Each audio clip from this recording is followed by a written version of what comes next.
ఓటీపీకి good bye. Smart ఫోన్ల ద్వారా digital లావాదేవీల ధృవీకరణ కోసం చాలా కాలంగా వినియోగిస్తున్న ఓటీపీ అదేనండి వన్ టైం పాస్వర్డ్. ఈ విధానం ఇక మరుగున పడనుందా?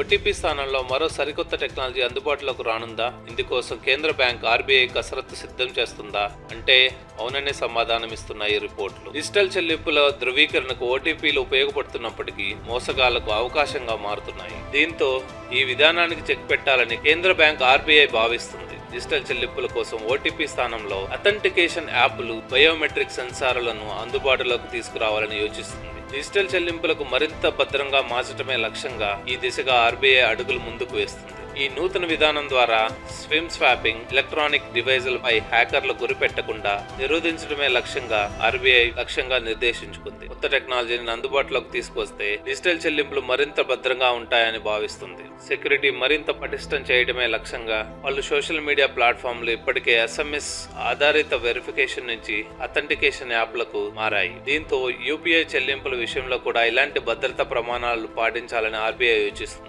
అయితే ఓటీపీ సిస్టమ్ నుంచి అథెంటికేషన్ యాప్కు మారే విషయంలో సవాళ్లు ఎదురయ్యే అవకాశాలున్నాయి. ముఖ్యంగా యాప్స్ సపోర్ట్ లేని ఫీచర్ ఫోన్లు వినియోగిస్తున్న వారికి ఇబ్బందులు ఎదురయ్యే అవకాశాలున్నాయి. కాబట్టి వినియోగదారులు అందరూ కొత్త వ్యవస్థలోకి మారే విషయంలో ఆర్బీఐ ఎలాంటి పరిష్కారాలు చూపిస్తుందో చూడాలి.